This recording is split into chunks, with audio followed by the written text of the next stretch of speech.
Tonight on OC News, we have details on Governor Newsom's plan to get students back to the classroom, and it might be sooner than you think. Baseball season is upon us, spring training is underway, and the stars shine brightly, from home that is. Details on the winners at the Golden Globe Awards. All these stories and much more. OC News starts right now.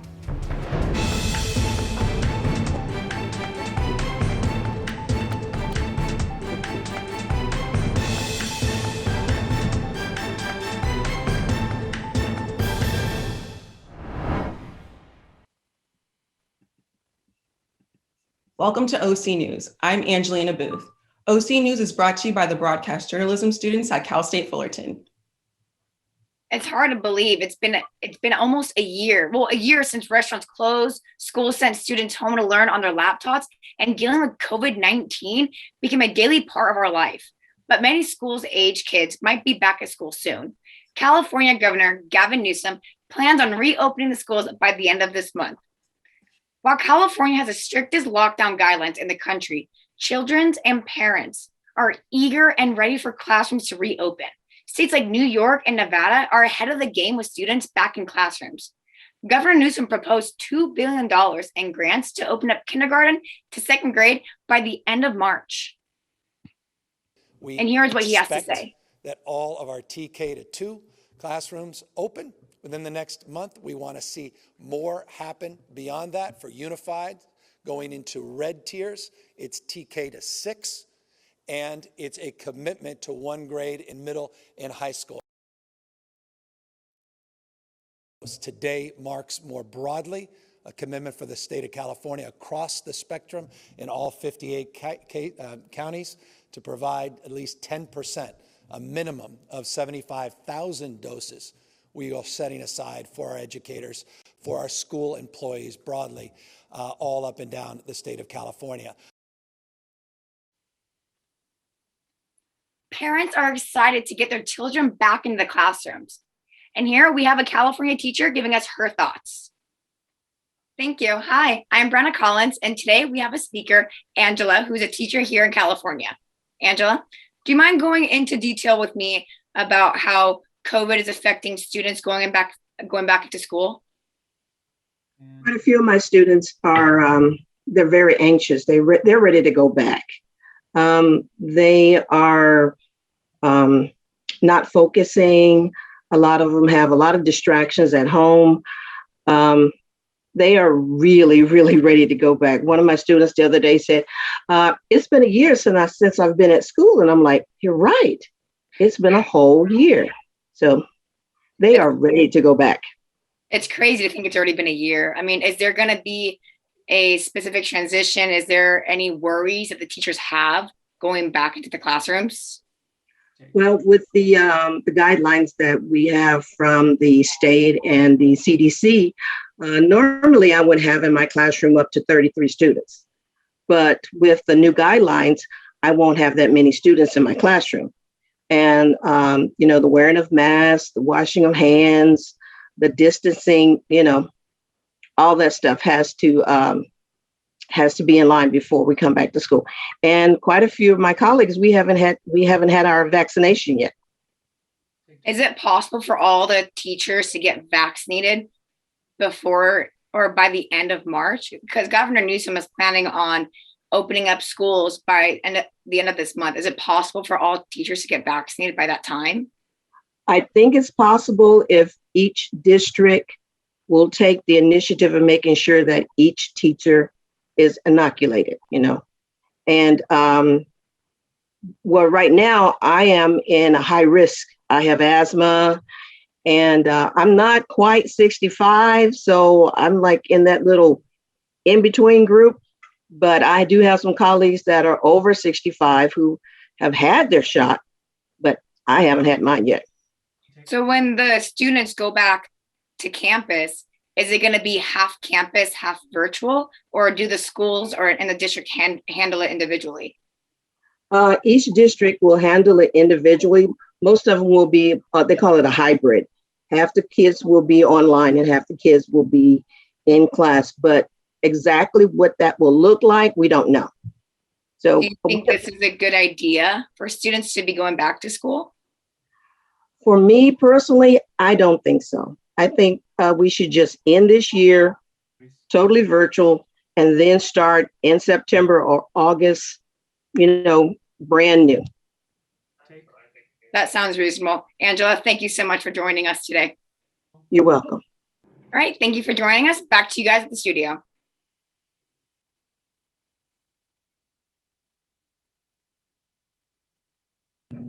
Thank you, Brianna. A third vaccine was approved by the FDA this weekend. Only 2 days later, has been administered by mass distribution. Here's Sandy Ramirez with more.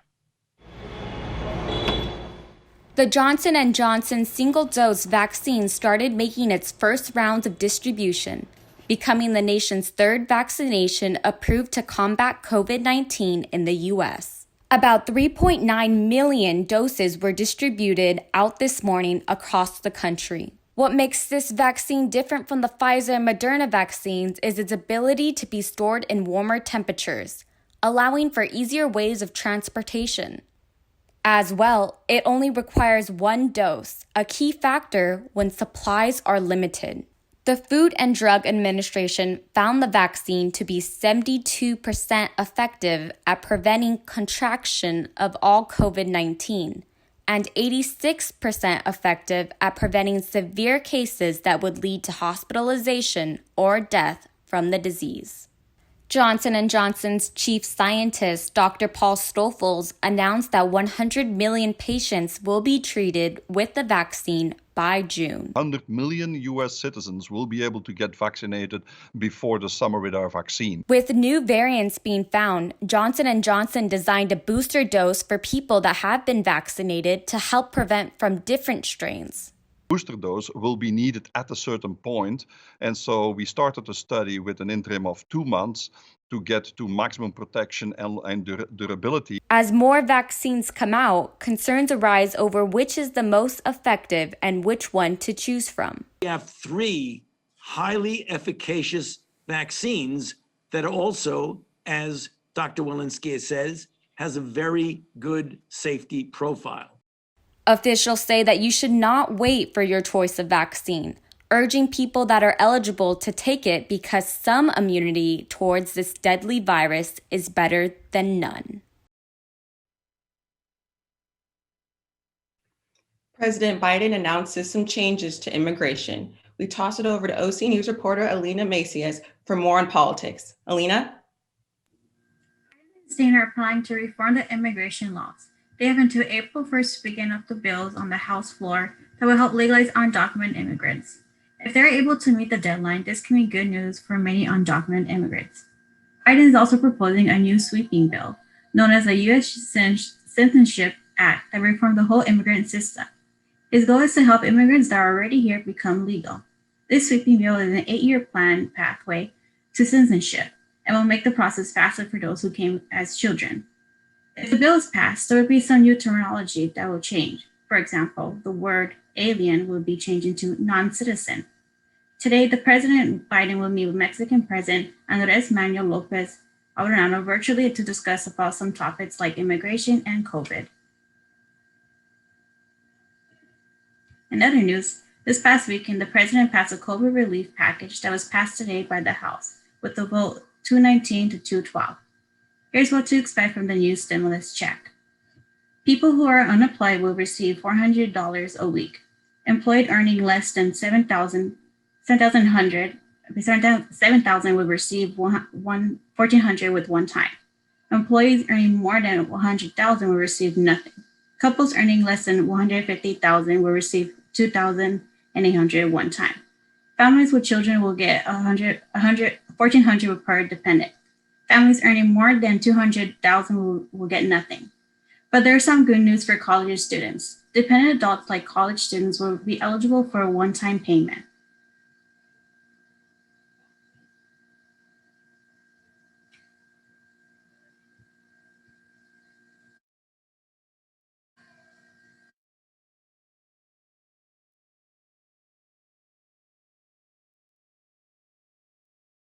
Were older than 17, and many parents are taking care of disabled adult children, and they are also in need.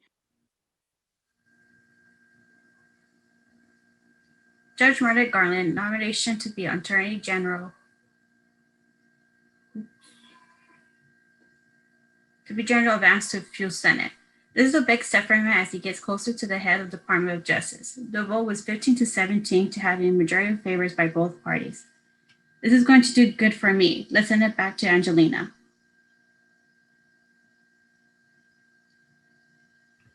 Former President Donald Trump was welcomed back by his loyal followers over the weekend.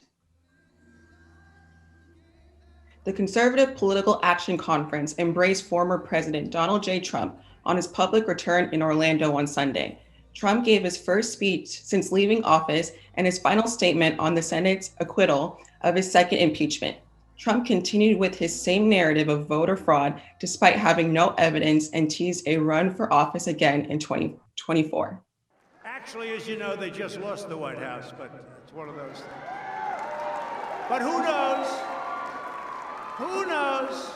I may even decide to beat them for a third time, okay? If the former president wanted to run again, rallying up his dedicated supporters is becoming a prominent key factor that he continues to use. A shooting at a school in Arkansas as students returned to their first day back to the classroom.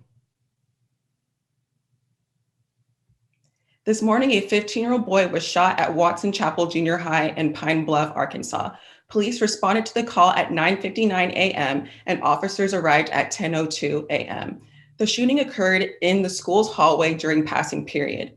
The shooter is a 15-year-old male who also attends the junior high school. The suspect, still armed, fled the scene and was apprehended by police without incident.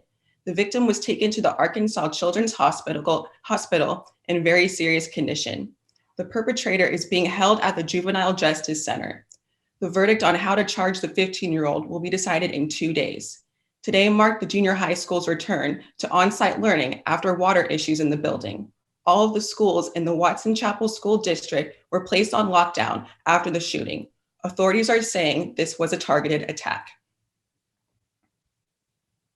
The fate of Officer Derek Chauvin in the killing of George Floyd will soon be determined. The Minnesota State Appeals is considering charging Derek Chauvin with third-degree murder in the killing of George Floyd. In May of 2020, Officer Derek Chauvin was recorded kneeling on Floyd's neck for nearly 9 minutes. The killing of George Floyd sparked a huge wave of Black Lives Matter protests, as well as conversations of police use of force and the future of law enforcement. Chauvin was originally accused of second-degree unintentional murder and second-degree manslaughter. Today, Chauvin's lawyer was faced with skeptical questions when arguing that his client should not be charged with third-degree murder. Back in October, the initial third-degree murder charge was dropped. Derek Chauvin's trial is set for next week. Still ahead on OC News, spring must be almost here because we are talking spring training and baseball, and technological advances help a couple find love during the pandemic.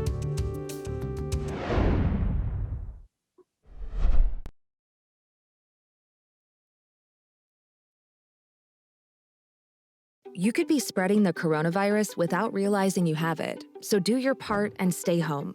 It's important to limit in-person interaction with anyone outside of your immediate household, but phone and video chat are safe ways to connect. It's also important to limit social gatherings. If you need essential items like food and medicine, try using a delivery service. If you must leave your house for essential items, or if you want to take a walk for exercise, make sure to wear a cloth face covering. Stay at least 6 feet away from other people. Try not to frequently touch surfaces like light signals, street signs, or benches. And wash your hands with soap and water for at least 20 seconds as often as possible. This advice applies to people of any age, including teens and younger adults. It takes all of us to slow the spread of the coronavirus, so stay home unless absolutely necessary. Visit coronavirus.gov for the latest information.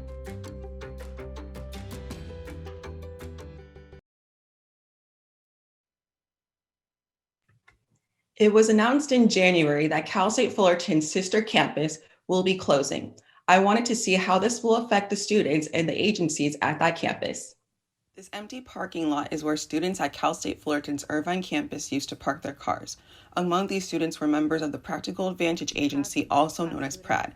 For PRAD, in its almost 10 years as an agency, the closing of the Irvine campus marks the end of an era.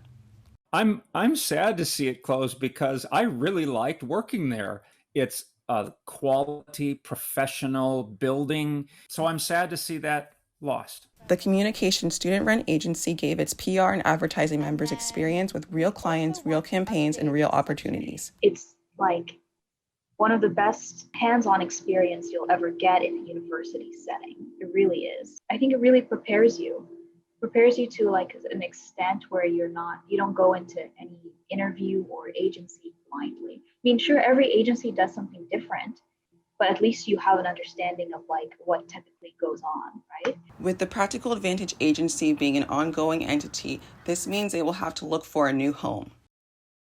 Space is really tight on the Fullerton campus, and it will be challenging to find us the amount of space that we need. We don't want to lose this agency. It's a very valuable learning experience for students. I really did have such a good time with Brad. My entire time at Fullerton actually was the best time was Pratt. But I do hope they find a permanent spot that they can continue to grow in and excel as they usually do.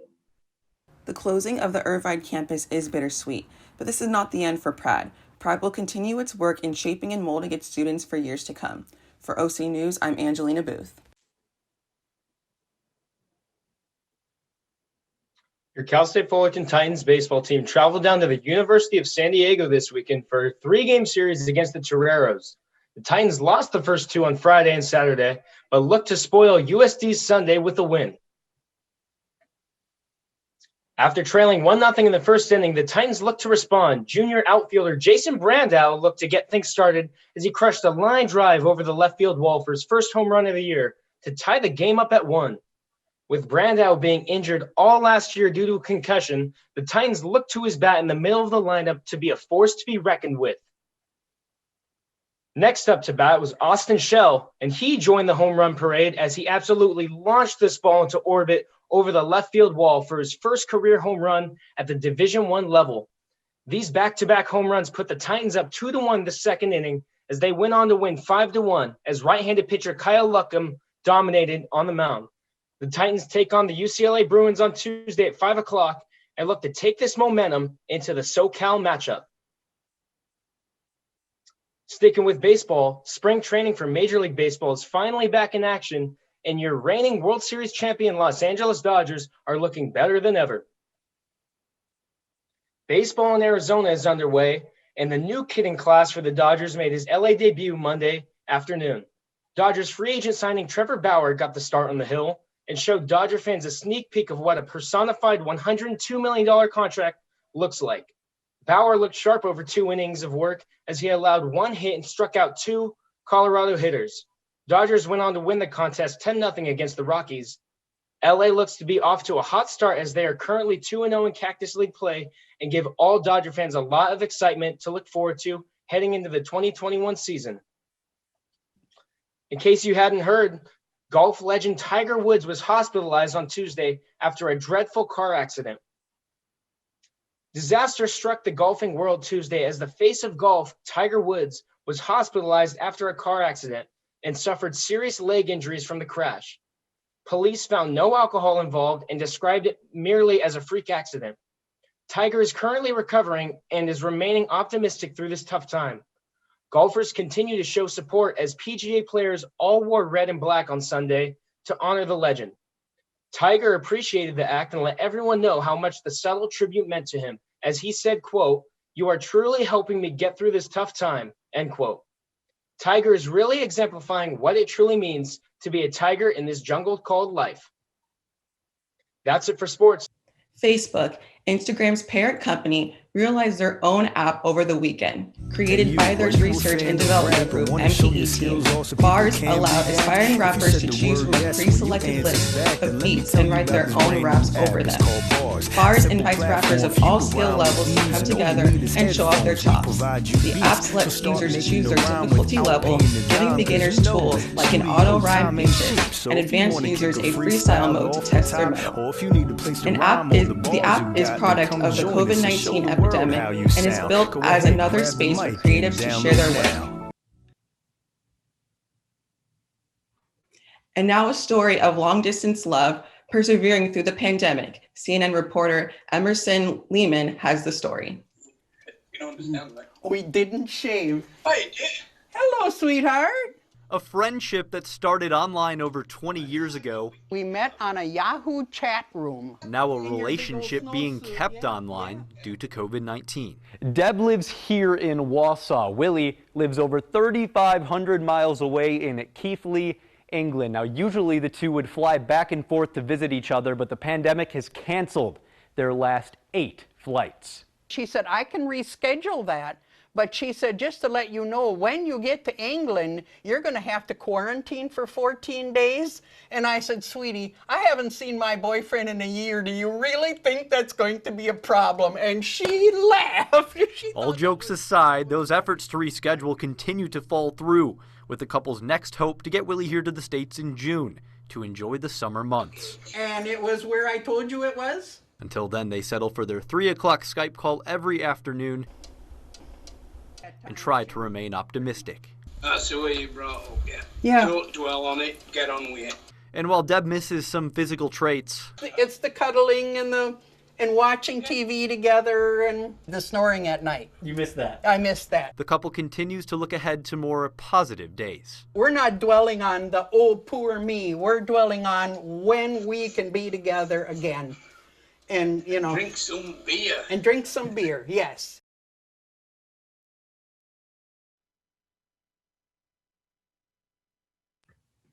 After the break, we'll have more on the Irvine campus closure, and the Hollywood elite showed up for the Golden Globes, thanks to technology and this and more, when OC News returns.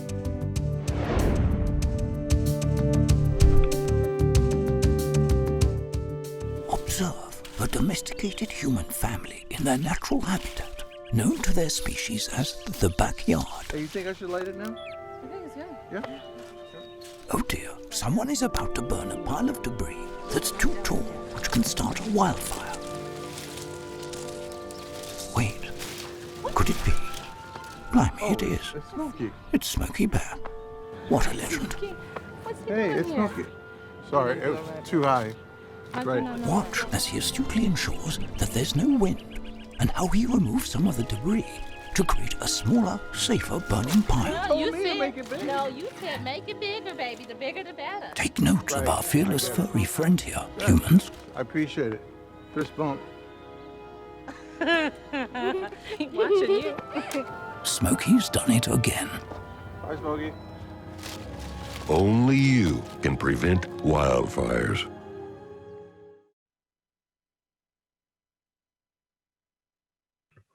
Welcome back to OC News. The show must go on, and that was the case with the Golden Globes. But first, a music model puts his money where his political beliefs are. Crystal Galados is here with the details. Thanks, Angelina. Remember that time when Kanye ran for president? Well, $13.2 million later, Yeezy ran and failed the 2020 US presidency, and 12 of those millions were his own personal money. Entering the contest too late, 43-year-old rapper spent most of his campaign funds on ballot access. Even then, he only got the ballot out in a dozen states. Despite failure, Kanye is still optimistic, tweeting, quote, "Welp, Kanye 2024, end quote.